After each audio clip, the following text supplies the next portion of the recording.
గురుగ్రహం మార్పు జూన్ 2వ తేదీ నుంచి జరుగుతుంది, అందరికీ తెలుసు. అయితే ఈ గురుగ్రహం మార్పు వలన మంచి ప్లస్ కొన్ని జాగ్రత్తలు కూడా తీసుకోవాలి. అందులో 3 మంచి విషయాలు ఏమిటి, 3 జాగ్రత్తలు ఏమిటి, ప్రతి లగ్నానికి ఉంటుంది. అందులో ముందుగా మనం మేషం గురించి తెలుసుకుందాం. మేషం వారికి 3వ స్థానంలో ఉండేటువంటి గురువు 4వ భావంలోకి వెళ్తున్నాడు. అదేంటంటే గురువు శుభగ్రహం కదా అంటే, శుభగ్రహం అయితే మరి గురువర్గ లగ్నాలకి వేరుగాను శనివర్గ లగ్నాలకు వేరుగాను యాక్ట్ చేస్తూ ఉంటాడు కొంతవరకు ఆయన. అదేవిధంగా గురువు యొక్క రాసుల్లో శాటర్న్ ఉంటూ శాటర్న్ యొక్క రాసుల్లో రాహు ఉన్నాడు. కాబట్టి ఈ యొక్క గ్రహస్థితి వల్ల మీకు కలిగే ఫలితాలు ఏమిటి, ఆ 3 జాగ్రత్తలు ఏమిటి, 3 మంచి ఫలితాలు ఏమిటి అనే విషయాలు చెప్తుంది నేనైనప్పటికీ చెప్పిస్తుంది సాక్షాత్ లలితా అమ్మవారిగా భావిస్తూ ఆ లలితాంబిక అమ్మవారి యొక్క అనుగ్రహం మీకు పరిపూర్ణంగా కలగాలని మనస్ఫూర్తిగా కోరుకుంటూ, ఇక్కడ ఎప్పుడైతే గురువు 4వ భావంలోకి జూన్ 2వ తేదీ నుంచి వెళ్తున్నాడో అందులోకి, ఈసారి గురువు 3 రాసులు మారుతున్నాడు. దీనికి సంబంధించిన కూడా మనం లాస్ట్లో ఎండింగ్ చెప్తాం. దీనికి సంబంధించిన మనం చాలా రోజుల నుంచి చెప్తూనే ఉన్నాను. అయితే ఈ గురువు శని రాహు ఎనర్జీస్తో 4లో ఉన్నాడు కాబట్టి 4లో ఉన్నందుకు మంచివి చెప్తాను. ముందుగా ఏంటంటే గతంలో ఏర్పడినటువంటి కొన్ని బ్యాక్లాగ్స్ క్లియర్ అవ్వడం జరుగుతుంది. Point number 1. అంటే మళ్ళీ మీరు కనుక ప్రయత్నం చేసినట్లయితే ఖచ్చితంగా క్లియర్ చేసుకోగలరు. రెండవది, మీ తండ్రి గారిది ప్రాపర్టీ ఏదైనా ఉంది, అది గతంలో ఏవో చిన్న చిన్న డిస్ప్యూట్స్లో ఉన్నాయి, అవి కాస్త బయటికి రావడం. మీరు ఏదైనా ఓన్గా ఏదైనా కొనుక్కుందాము ప్రాపర్టీ, లేదా వాహనము, లేదా గృహము, ఫలానా వస్తువు కొనుక్కోవడానికి ఆస్కారం ఎక్కువగా ఉంటుంది గురువు 4వ భావంలో చతుర్థ భావంలో ఉన్నందుకు. ఇక 3వ పాయింట్ ఏమిటి అని చెప్పి చూసుకున్నట్లయితే, ఇక్కడ తల్లిగారి విషయంలో గతంలో ఏర్పడినటువంటి కొన్ని ఇబ్బందులు క్లియర్ అవ్వడం జరుగుతుంది. అదేవిధంగా ఇంట్లో చిన్న చిన్న వాస్తు దోషాలు ఉంటే అవి రెక్టిఫై అయ్యి క్లియర్ అవ్వడం కూడా జరుగుతుంది. ఈ 3 మంచి విషయాలు జరుగుతాయి. మరి జాగ్రత్తలు ఏమిటి చూసుకున్నట్లయితే, ముఖ్యంగా మీరు జల సంబంధించినటువంటి, అంటే జలంలో ప్రయాణాలు చేస్తుంటారు అంటే షిప్పుల్లో వెళ్ళడం, అలాగే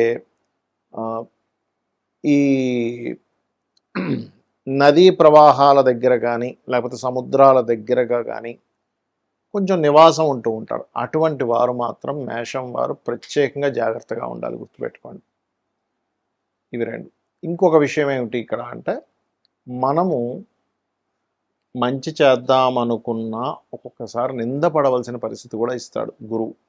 అదేంటంటే గురువు అలా ఇస్తాడు, ఆ గురువు ఇవ్వడం కాదు. గురువు యొక్క రాసుల్లో శని యొక్క రాసుల్లో రాహు ఉన్నందుకు ఇటువంటి ఫలితాలు రావడం జరుగుతుంది. మరి దీనికి ఏం చేయాలి?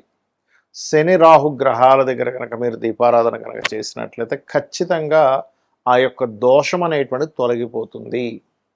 గురువు కర్కాటక రాశిలోకి మారుతూ ఈ సంవత్సరం, మనకు పోయిన సంవత్సరం ఎలా అయితే వృషభంలో ఉన్నటువంటి గురువు మిథునం నుంచి మరలా కర్కాటకంలోకి వెళ్ళి మళ్ళీ కర్కాటక నుంచి మిథునంలోకి వచ్చి కూర్చున్నాడు. ఈ సంవత్సరం కూడా 3 రాసులు, అంటే మిథునంలో ఉన్న ఈ గురువు ఇప్పుడు మనకి కొత్త సంవత్సరాన్ని మిథునంలో ఉన్నాడు.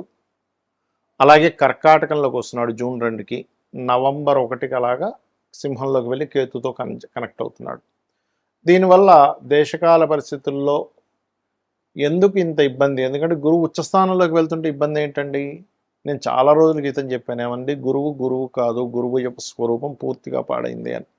అందుకే చూడండి, విపరీతమైన ఎండలు, విపరీతమైనటువంటి వర్షాలు, ఒక రకమైనటువంటివి అన్నీ కూడా చెప్పుకున్నాం, మన యూట్యూబ్ ఛానల్లో ఉన్నాయి.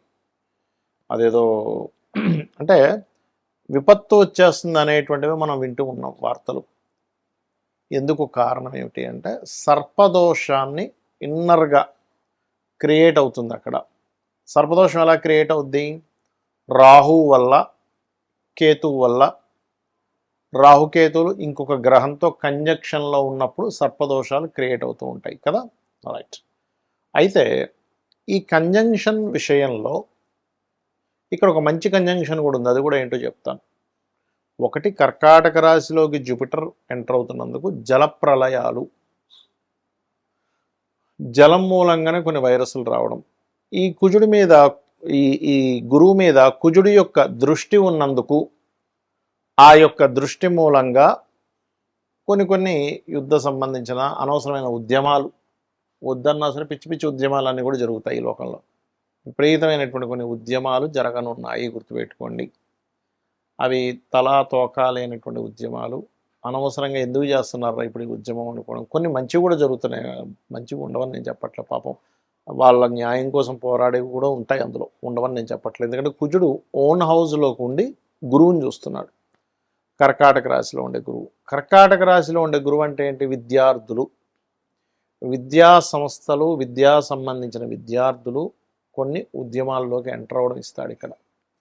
ఎందుకండి ఏం గురువు మంచి ప్లేస్లో ఉన్నాడు కదా, కుజుడు కూడా ఓన్ హౌస్ నుంచి చూసుకుంటున్నాడు కదా అంటే, ఇక్కడ మనం అర్థం చేసుకోవాల్సింది గురువు శని రాహు ఎనర్జీస్తో ఉన్నప్పుడు సర్పదోషాన్ని క్రియేట్ చేస్తూ ఉంటాడు. అందుకే మనకి ఇంకా విపరీతంగా వార్ స్ట్రాటజీస్ ఇంకా పెరగడం జరుగుతూ ఉంటుంది. అలాగే మరొక విషయం ఏంటంటే ఈ జలప్రలయాలు అనుకోండి, పశువుల మూలంగా అంటే కొన్ని జంతువుల మూలంగా కూడా వచ్చేటువంటి వైరస్లు అనుకోండి. కుజుడు కొన్ని జంతువులకు కారకుడు కూడా తీసుకుంటాం మనం, కాబట్టి వాటి మూలంగా అవ్వడం అనేటువంటిది జరుగుతూ ఉంటుంది. మరి ఈ యొక్క ప్రభావం ఇలా ఉన్నప్పుడు అందరూ చేయవలసినటువంటి రెమెడీస్ ఏమిటి? ఇక్కడ మీ లగ్నం తెలిసినా, మీ రాశి తెలిసినా తెలియకపోయినా, మీది ఫలానా నక్షత్రము అని చెప్పి మీకు తెలిసినా తెలియకున్నా కూడా మీరు చేయవలసినటువంటి పరిహారాలు ఏమిటి ఇక్కడ అని చెప్పి చూసుకున్నట్లయితే, ప్రధానంగా ఇక్కడ మీరు చండీ, మీ ఇంట్లో మీరు చండీ చేయించుకునే స్తోమత కనుక మీరు కలిగి ఉన్నట్లయితే ఖచ్చితంగా ఇంట్లో చేయించుకోండి. Point number 1. రెండవది ఏమండి, మాకు అంత స్తోమత లేదు, ముందే డబ్బులు లేక మేము విలవిల్లాడిపోతున్నాం, మళ్ళీ ఇప్పుడు ఈ చండీ ఎక్కడ చేయించుకోవాలి, చాలా ఖర్చుతో కూడుకున్నది అంటే సామూహికంగా ఆలయాల్లో చేస్తూ ఉంటారు. మీకు దగ్గరలో ఉండే వాళ్ళు చాలా తక్కువ ధనానికి చేస్తూ ఉంటారు, ఎందుకంటే సామూహికం కాబట్టి అందరికీ అది షేర్ అవుతుంది కాబట్టి అలా వెళ్ళి చేయించుకోండి. అది కూడా లేదండి చాలా ఇబ్బందుల్లో ఉన్నాను, మీరు డబ్బు ఖర్చు పెట్టకుండా రూపాయి కూడా ఖర్చు లేకుండా ఇంకో 2 ఉపాయాలు ఉన్నాయి. అవేమిటి? చండీ జరుగుతున్నటువంటి ప్రదేశానికి వెళ్ళి కూర్చోండి, శ్రద్ధగా భక్తిగా శ్రద్ధగా అక్కడ కూర్చుంటే చండీ చేయించిన దాంట్లో పావు వంతు అంటే 25% ఫలితం మీకు ఖచ్చితంగా వచ్చి తీరుతుంది. అందులో ఎటువంటి సందేహం కానీ సంకోచంగా లేదు. ఇది శాస్త్రాల్లో చెప్పినటువంటి అంశం నేను చెప్తున్నాను నేను మీకు. అలా కూడా కాదు, నేను ఏదో దుబాయ్లో ఉన్నాను, ఎక్కడో ఉన్నానండి, నా పరిస్థితి ఇలా ఉంది, ఇక్కడ ఎక్కడా కూడా అక్కడ చండీలు అవి ఏం చేయరు. అప్పుడు ఏమిటి? యూట్యూబ్ ఉందిగా, మీరు ఎక్కడున్నా కూడా, మీరు ప్రపంచంలో ఎక్కడున్నా యూట్యూబ్ ఉంది. ఆ యూట్యూబ్లో చండీ పారాయణము అని కొట్టండి, వినండి.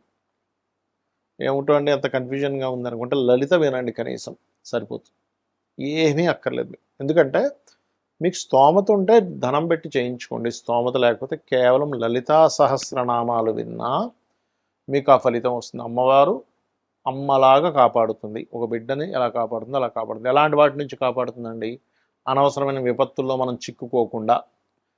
గోచార గ్రహాల్లో ముఖ్యంగా గురువు కర్కాటకంలోకి అతిచారంలో, ఈ అతిచారం వల్ల ఏమిటంటే మనం లాస్ట్ టైం కూడా చెప్పుకున్నాం, అతిచారానికి ముందే చెప్పాను ఏమంటే గోల్డ్ రేటు సిల్వర్ రేట్ ఎలా పెరుగుతుందో పిచ్చి పిచ్చి పెరుగుతుందని. అలాగే ఇప్పుడు కూడా పెరిగేటువంటి యోగాలు ఇస్తూ ఉంది. ఇది ఒక సంవత్సరం వరకు ఉంటుంది. అయితే ఇందులో ఒక గమ్మత్తైన విషయం ఏంటంటే ఈ గురువు కేతువు కలిసి సింహరాశిలో కలుస్తారు. అదొక సాధనా సమయంగా చెప్తారు శాస్త్రంలో. అంటే ఎవరైనా సాధకులు కొన్ని గురువుల దగ్గర కొన్ని మంత్రాలు తీసుకొని, లేకపోతే కొన్ని బీజాక్షరాలతో కూడినటువంటి ఉపదేశం తీసుకొని చేస్తూ ఉంటారు. వారికి నవంబర్ 1వ తేదీ నుంచి 25వ తేదీ వరకు ఈ 25 రోజులు సాధనా సమయంగా చెప్పుకోవచ్చు. కాబట్టి ఇలా చేయండి. మరియు మనకి ఇప్పుడు పుష్కరాలు వస్తున్నాయి, పుష్కరాల దగ్గర కూడా చాలా జాగ్రత్తగా ఉండండి. శ్రీమాత్రేయ నమః.